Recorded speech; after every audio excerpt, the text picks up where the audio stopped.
Today we're talking about the most famous dog in Canadian history.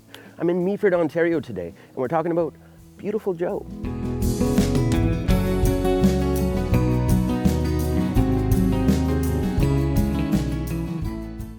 The role animals play in Western society, especially North American, this past century, has been an evolving one. The lives of our pets are different than even a decade ago. Grooming, dog walkers, organic food, training, and of course, the funny outfits. In the 1800s, dogs were viewed as and treated entirely different. This is the story of how a small dog named Joe in Meaford, Ontario, went on to change the treatment of animals forever. Now, Joe was a terrier mix, an Airedale type dog. He had had a very hard life here in Meaford. His owner had cut off his ears, his tail, until luckily the Moore family came around. The abused dog, sadly, shared a similar situation to many at the time. Abuse, neglect, abandonment, and poor health. Thankfully, in 1890, the cycle of abuse for Joe was ended, when the Moore family stepped in to take him in, rehab him, and give him the life they believed all dogs deserve. The Moore family had a guest in the early 1890s, Margaret Marshall Saunders. She came here to Meaford and saw both the beauty of saving him and helping him, and the beauty of Joe himself.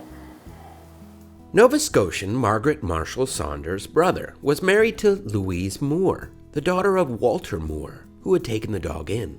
She was so touched by the turn of events for Joe that she decided to write a full-length novel from the viewpoint of Joe. This was rare for books at the time.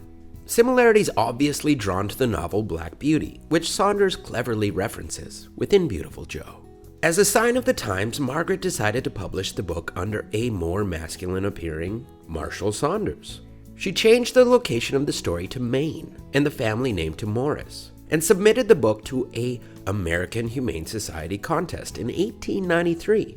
The book would win and would be published shortly after. The autobiographical nature of the book connected with people, and to many, had them question the role dogs and animals played within their lives. The book was a monumental success. By 1900, the novel had sold over 1 million copies around the world, the first Canadian book to do so. Now, the book Beautiful Joe was a phenomenon.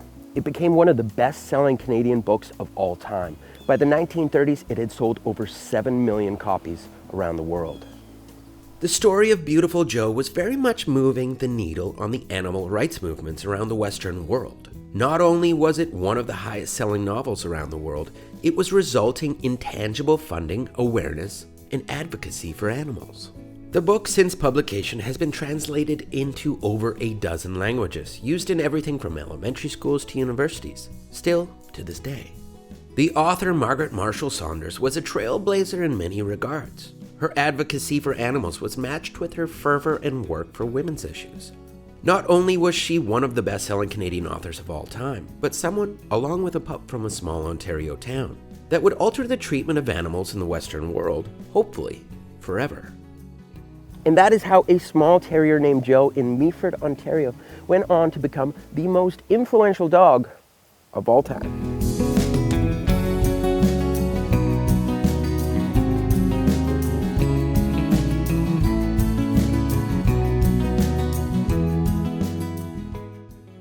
If this story piqued your interest, please take a moment to visit beautifuljoe.org. Consider donating to your local animal shelters and rescues, or simply let your pup sneak some extra leftovers from your kitchen.